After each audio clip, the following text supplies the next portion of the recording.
Anne of Green Gables, by Lucy Maud Montgomery. Chapter 36. The Glory and the Dream. On the morning when the final results of all the examinations were to be posted on the bulletin board at Queen's, Anne and Jane walked down the street together.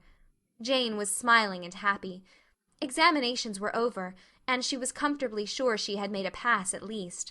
Further considerations troubled Jane not at all. She had no soaring ambitions, and consequently was not affected with the unrest attendant thereon. For we pay a price for everything we get or take in this world, and although ambitions are well worth having, they are not to be cheaply won, but exact their dues of work and self-denial, anxiety and discouragement. Anne was pale and quiet. In 10 more minutes she would know who had won the medal and who the Avery. Beyond those 10 minutes there did not seem, just then, to be anything worth being called time. "Of course you'll win one of them, anyhow," said Jane, who couldn't understand how the faculty could be so unfair as to order it otherwise. "I have no hope of the Avery," said Anne. "Everybody says Emily Clay will win it, and I'm not going to march up to that bulletin board and look at it before everybody. I haven't the moral courage. I'm going straight to the girls' dressing room. You must read the announcements and then come and tell me, Jane. And I implore you in the name of our old friendship to do it as quickly as possible. If I have failed, just say so, without trying to break it gently, and whatever you do, don't sympathize with me. Promise me this, Jane." Jane promised solemnly, but, as it happened, there was no necessity for such a promise. When they went up the entrance steps of Queen's, they found the hall full of boys who were carrying Gilbert Blythe around on their shoulders, and yelling at the tops of their voices, "Hurrah for Blythe, medalist!" For a moment Anne felt one sickening pang of defeat and disappointment. So she had failed, and Gilbert had won. Well, Matthew would be sorry. He had been so sure she would win. And then somebody called out, "Three cheers to Miss Shirley, winner of the Avery!" "Oh, Anne!" gasped Jane, as they fled to the girls' dressing room amid hearty cheers. "Oh, Anne, I'm so proud! Isn't it splendid?" And then the girls were around them, and Anne was the center of a laughing, congratulating group. Her shoulders were thumped and her hands shaken vigorously. She was pushed and pulled and hugged, and among it all she managed to whisper to Jane, "Oh, won't Matthew and Marilla be pleased? I must write the news home right away." Commencement was the next important happening. The exercises were held in the big assembly hall of the academy. Addresses were given, essays read, songs sung, the public award of diplomas, prizes, and medals made. Matthew and Marilla were there, with eyes and ears for only one student on the platform, a tall girl in pale green, with faintly flushed cheeks and starry eyes, who read the best essay, and was pointed out and whispered about as the Avery winner. "Reckon you're glad we kept her, Marilla?" whispered Matthew, speaking for the first time since he had entered the hall, when Anne had finished her essay. "It's not the first time I've been glad," retorted Marilla. "You do like to rub things in, Matthew Cuthbert." Miss Barry, who was sitting behind them, leaned forward and poked Marilla in the back with her parasol. "Aren't you proud of that Anne girl? I am," she said. Anne went home to Avonlea with Matthew and Marilla that evening. She had not been home since April, and she felt that she could not wait another day.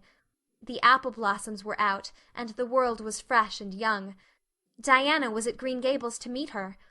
In her own white room, where Marilla had set a flowering house rose on the window-sill, Anne looked about her and drew a long breath of happiness.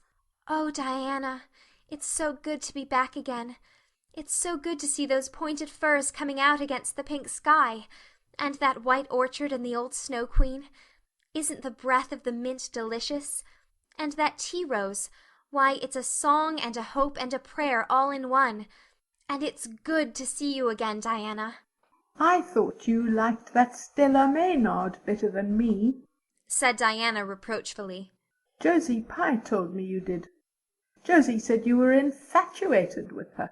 Anne laughed and pelted Diana with the faded June lilies of her bouquet. "Stella Maynard is the dearest girl in the world except one, and you are that one, Diana," she said. "I love you more than ever, and I've so many things to tell you. but just now I feel as if it were joy enough to sit here and look at you. I'm tired, I think. Tired of being studious and ambitious. I mean to spend at least 2 hours tomorrow lying out in the orchard grass, thinking of absolutely nothing. You've done splendidly, Anne. I suppose you won't be teaching now that you've won the Avery? No, I'm going to Redmond in September. Doesn't it seem wonderful? I'll have a brand new stock of ambition laid in by that time, after 3 glorious golden months of vacation. Jane and Ruby are going to teach. Isn't it splendid to think we all got through, even to Moody Spurgeon and Josie Pye? The Newbridge trustees have offered Jane their school already, said Diana. Gilbert Blythe is going to teach too. He has to. His father can't afford to send him to college next year after all, so he means to earn his own way through. I expect he'll get the school here if Miss Ames decides to leave. Anne felt a queer little sensation of dismayed surprise. She had not known this. She had expected that Gilbert would be going to Redmond also. What would she do without their inspiring rivalry? Would not work, even at a coeducational college with a real degree in prospect, be rather flat without her friend the enemy? The next morning at breakfast, it suddenly struck Anne that Matthew was not looking well. Surely he was much grayer than he had been a year before. "Marilla," she said hesitatingly when he had gone out, "is Matthew quite well?" "No, he isn't," said Marilla in a troubled tone. "He's had some real bad spells with his heart this spring, and he won't spare himself a mite. I've been real worried about him. But he's some better this while back, and we've got a good hired man, so I'm hoping he'll kind of rest and pick up. Maybe he will now you're home. You always cheer him up." Anne leaned across the table and took Marilla's face in her hands. "You are not looking as well yourself as I'd like to see you, Marilla. You look tired. I'm afraid you've been working too hard. You must take a rest, now that I'm home. I'm just going to take this one day off to visit all the old dear spots and hunt up my old dreams, and then it will be your turn to be lazy while I do the work." Marilla smiled affectionately at her girl. "It's not the work. It's my head. I've got a pain so often now behind my eyes. Dr. Spencer's been fussing with glasses, but they don't do me any good. There is a distinguished oculist coming to the island the last of June, and the doctor says I must see him. I guess I'll have to. I can't read or sew with any comfort now. Well, Anne, you've done real well at Queen's, I must say. To take first-class license in 1 year and win the Avery scholarship. Well, well, Mrs. Lynde says pride goes before a fall, and she doesn't believe in the higher education of women at all. She says it unfits them for women's true sphere. I don't believe a word of it. Speaking of Rachel reminds me, did you hear anything about the Abbey Bank lately, Anne?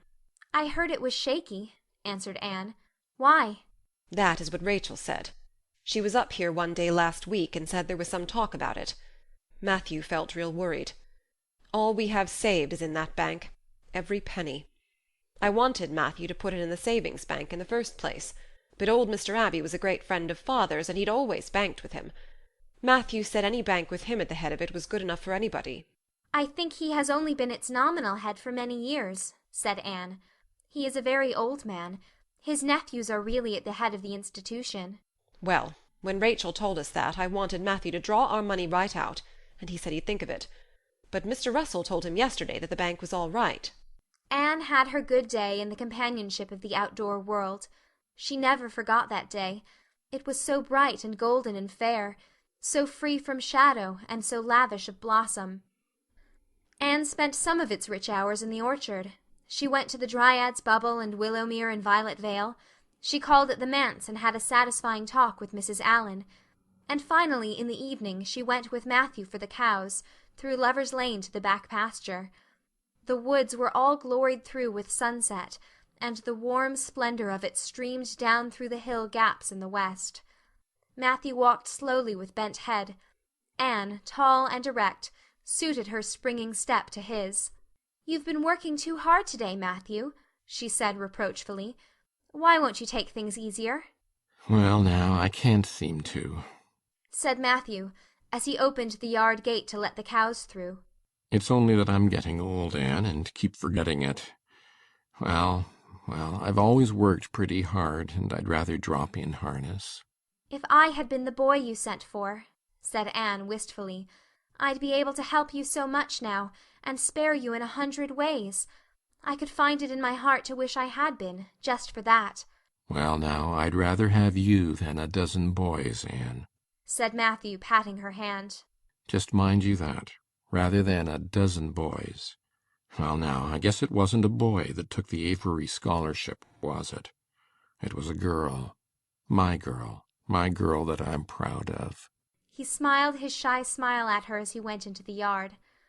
Anne took the memory of it with her when she went to her room that night, and sat for a long while at her open window, thinking of the past and dreaming of the future. Outside, the Snow Queen was mistily white in the moonshine.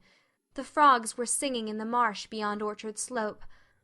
Anne always remembered the silvery, peaceful beauty and fragrant calm of that night.